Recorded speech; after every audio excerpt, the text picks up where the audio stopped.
Right, well, it looks like we're live. Hello there, good evening. This is the Sky Campus. I'm finally heading home after hearing from the opposition candidates as well as from President Erdogan. It feels like it's a good time now to head home and get a little bit of sleep.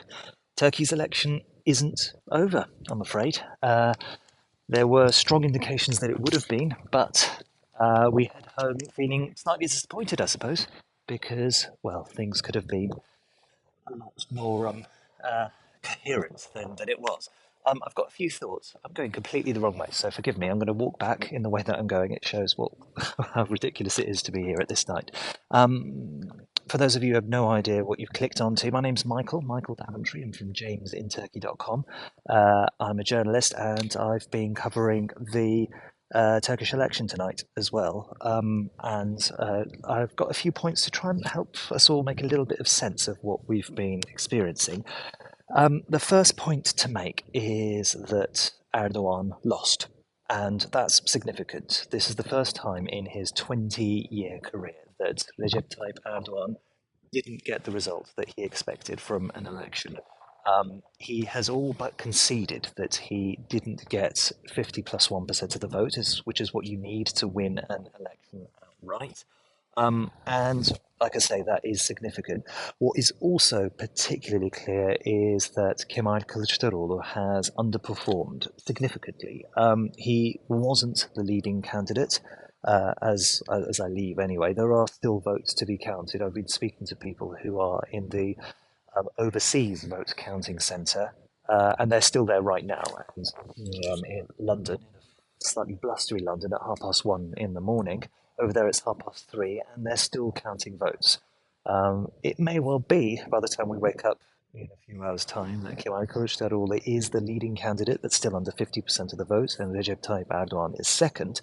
That would be a very significant defeat for the president, if so.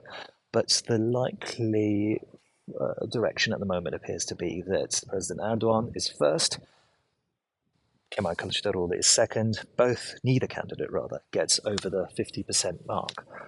Another point about the Kılıçdaroğlu campaign is that they haven't won parliament. And that's significant as well, because all the polling indicated that none of the alliances individually, and there were three big alliances, none of them would secure enough seats in parliament to have a majority by themselves.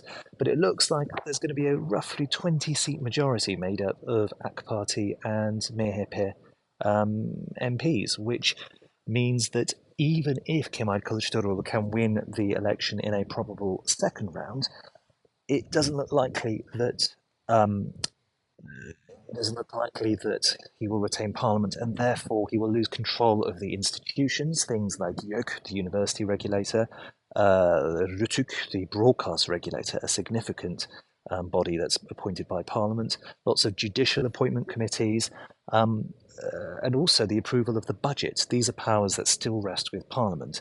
And if the presidency and Parliament are held by the same party or the same alliance, then that makes things fairly easy for an executive president to do what they want. But if the presidency and Parliament are held by opposing alliances, then things can be very difficult and there could actually be stagnation.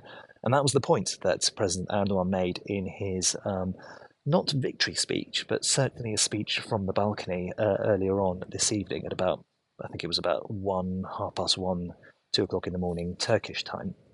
He was saying that you need to vote for me in a notional second round because otherwise there will be paralysis in government. Um, Two more points I want to make. Firstly, about Sinan Oğan, the third party candidate who got more than 5% of the vote, and that was unexpected, again, according to the polls, and a considerable achievement for him. It makes him a kingmaker, and he had some interesting things to say this evening. He told the German newspaper I think it was Die Welt. It may have been Die Zeit, though I can't remember. But it was a German newspaper, and he told them that he couldn't possibly support Kemal Kılıçdaroğlu in a second round if he is still in alliance with the pro-Kurdish HDP party.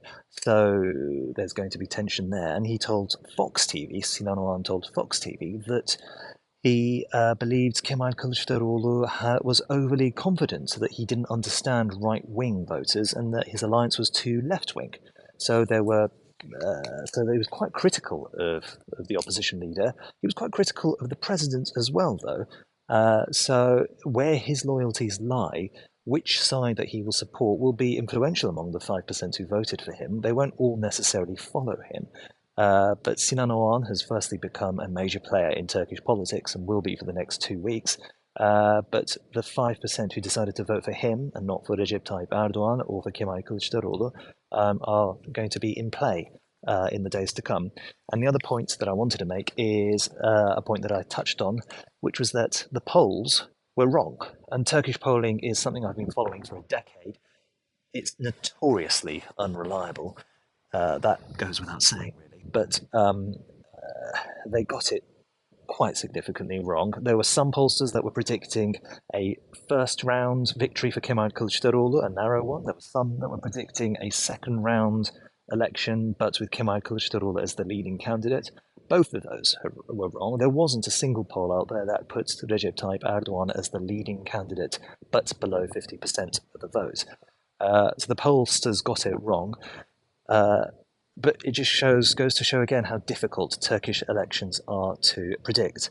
A couple of you were saying it was Der Spiegel. There you are. It was a completely other German newspaper that Sinan Oğan spoke to. Salma Aziz is asking here, I'm just looking at some of these comments, do I think there will be a second round? It certainly looks that way. I've decided that I'm not going to wait up to see if it happens. I'll wake up in the morning and see if it is that way. But the tenor of the speeches, both of President Erdogan, who didn't declare victory, and he hinted quite clearly at the possibility of a second round, and Kemal Kılıçdaroğlu, who also said that the second round was a distinct possibility. It was just the tone at which they spoke, which made me feel that, you know what, they are preparing themselves, they are campaigning already. The 15-day short campaign has begun. And this is untreaded waters in Turkey. Turkey has never had a second round runoff. It's difficult to see how it will play out.